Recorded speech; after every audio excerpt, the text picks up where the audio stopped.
Welcome back to WOWBIZ Weekly. I'm Lynn Hinderaker, and you are watching WOWBIZ TV. This is a one-of-a-kind video platform. It's about thought leadership. It's about news distribution. It's about sharing. It's about content. It's about insight. That's right. And I have got an insightful guest for you, ladies and gentlemen. He's been with me on WOWBIZ a number of times. He's a veteran. He's always got an off-the-wall, but to the point perspective on all the things that we discuss as we talk about 2013, building your business. Please welcome my good friend and a friend of WOWBIZ, Mr. Andy Greenberg, right here. Thank you. Good to see you. I could have gone on and on. Good to see you. Every time you're with me, I add a little chapter to the introductory, the prelude. Yes. You know what I'm saying? I do. And sometimes I have so much fun talking about you. It's more fun doing that than actually talking to you. Well, what do you think about that? So, I appreciate that. Now, and I want to congratulate you on the progress of WOWBIZ. Just fantastic. Big round of applause. It's a dream. It's a dream. And it's coming true for you. And we're moving forward thanks to Creighton University and the business school and Lynn Hinderaker and all these good, hardworking young folks that jump into a room and just say, what now, Hinderaker? Right? And we go. Listen, this has been an eclectic combination. We've talked about organizational development. Right. We've talked about the green movement, environmentalism. Right. We've talked about fashion and functionality and fusionaries. Right. Cool new word. Great word. Don't forget about that word. And, there's just a lot going on. Customer service, I know you're a guru there. Yes. You nailed that a few months ago. Yes, we did. So what do you think about today's show, and what should we pontificate about here today? Well, when in the introduction, you said building business. Building business. And what we did today was we actually built people. Because what you were talking about was everybody as an individual beginning to build. You take Angela. She built herself from one individual running a magazine to now a national and very soon to be international entrepreneur. We talked about passion earlier, and it is interesting for students. When you have the passion in your work, you will get the A's. When you have passion in business, you will grow that business. Someone said earlier about people on the bus. Now, there are two ways to have people on a bus. The first one, everybody sleeps. The second part of the bus trip... And the world goes by. Exactly. Yes. The second part of the bus trip, everybody looks out the window and says, what if? What if we can do this? What if we can do that? Who's our bus driver? And when we get that involved, as was discussed earlier, that's what builds a business. Yes. It's people first. Yeah, and the ability to recognize opportunity. Yes. Right. Yes. We had talked Bruce Hoberman with Proxibid. He recognized an opportunity way back when the online auction model, didn't exist. Right. Now, I'm sure there were people around him that said, "Come on, Bruce, why would you want to jump into that? It's a long shot. It's a risk." Right. Have you taken any risks in your life, Andy? Oh, absolutely. Yeah? If you don't take a risk, quite frankly, then nothing happens. And I'll give you an example. How many times have you been in a meeting where somebody says, hey, I want to volunteer, and everybody has their arms crossed? That's right. When you have your arms crossed, you are not a risk taker. If you are one of those individuals that raises their hand and said, yes, I don't know what's coming up, but I'm going to take that risk. And that's what building people is all about. There are people in the audience right now that are listening to us and going, but hey, risk, there's failure, I know a lot of risks. I took a lot of risks. I'm sitting at home right now. There's no money in my bank account. And I have failed. So all this nonsense about building and risk is ridiculous because it doesn't necessarily work. What do you tell those people about failure and dealing with failure and transforming lemons into lemonade? Any thoughts about that? Absolutely. I tell them about the most successful people in the world today who failed. Yeah. We all know the story about Kentucky Fried Chicken. We all know the story about Starbucks. That individual went to 65 banks and they all threw him out. Number 66 said, yes, this will work.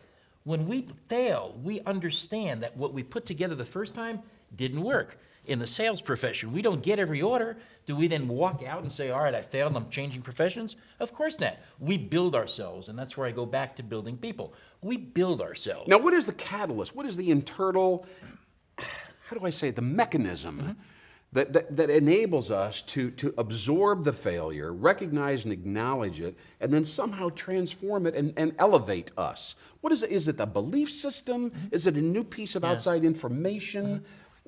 What is it? I'm getting down to what separates the doers from the non-doers. Sure. And I'm going to use you as an example. Because you had this dream for WOWBIZ. Yes. Now, did it go very well the first time we met? No, there were a lot of concerns. Did you give up? No. The word is persistence. And the word is understanding what the outcome that you want to be able to generate. And you know that during that outcome, at times, it just won't go exactly the way you planned it. True. And that's okay. You come up with contingency plans. Yeah. But you never, ever lose sight of that outcome. Yeah. And then when you say to yourself, okay, it didn't go well the first time, we're going to do it again. A classical example is traffic jams. You know how when you want to go someplace as a destination, and you're driving, you've got the time you want to get there, and you know what happens to you when you're there. But then all of a sudden, what happens? You have the traffic jam. There are obstacles that are placed in front of you. But what do? Do you say to yourself, no, I'm going to go home, I'm going to go into bed, roll up in a cocoon, and give up? Of course not. You just continue to drive. But in life, the minute you have a failure, that's the first thing that comes to your mind, isn't it? Yeah. You say to yourself, uh-oh, it didn't go right. I'm going home, I'm rolling up into bed, I'm going into a cocoon, and I'm giving up. You can't do that. Yeah, and you know what? I'm going to take it to the next level. Yes. All right, let's go all the way to the top. Yes. All right, and let's say that the real spin is to see the positive in every negative. Right. All right, to see that somehow it doesn't feel right, we aren't going this way, and it's not unfolding the way I want it to go, and it's a bad deal, but there is a higher perspective. Right. And if you could see your life right. in that higher perspective, you would actually see what preceded it and where you're going as a result of Sure. your conscious choice at that moment, Right. how you're going to react. Right. And that point of leverage, yes. how you're going to react Yes. to that obstacle, right? And I love the way you phrase that, because there's an old expression that says everybody should look up. I don't believe that. I believe everybody should look down, because once you look down, you're already on top. And it's a complete change in your thought process. So as you go through the development of yourself, as you go through the development of people, what I want you to do is look down. You are the leader. You're in control. You've got that passion Now, there's to make it happen. there's another way to say this, because there are people in the room that are going, I don't know about the looking down thing. So I'm going to express another way. Sure. Come at it from a different angle, which is detach. Okay. Right? To watch, pretend you're at a movie theater in a movie, Right. and there I am. There's Andy Greenberg, and he's running into an obstacle or Right. resistance, and I'm going to step back here, and I'm the movie reviewer, right? Right. And I'm detached Sure. from Sure. what's happening, and suddenly the emotions drain away. It's a Right. merely neutral observation of what is happening. And no one moment is any better or Right. worse than the Right. previous moment. Yeah. I'm And- going all the way to the Right. top now. And as always, I'm going to challenge you. Yeah. Because I don't want people to detach from their emotions. Ah. I don't want people to look on the outside losing their emotions of life. Quite the opposite. Well- I want you to have that emotion. I want you to feel the failure, so that when you succeed, it's even better. You know, they would say that you're a non-dualistic thinker in Tibet and India and so on and so forth. That's what they Right. would say. They would Okay. say, feel the pain, feel the suffering, Okay. absorb and assimilate all of it, right? Right. And there's another group of people that would say, you know what, just let it all go by. None of it is any better or any worse Yeah. than what's happening right now. It's all on the big picture. There's nothing really wrong. Oh, Failure sure. Oh, can yeah. actually be Oh, success. And you know who they're talking about? The people on the bus who are asleep.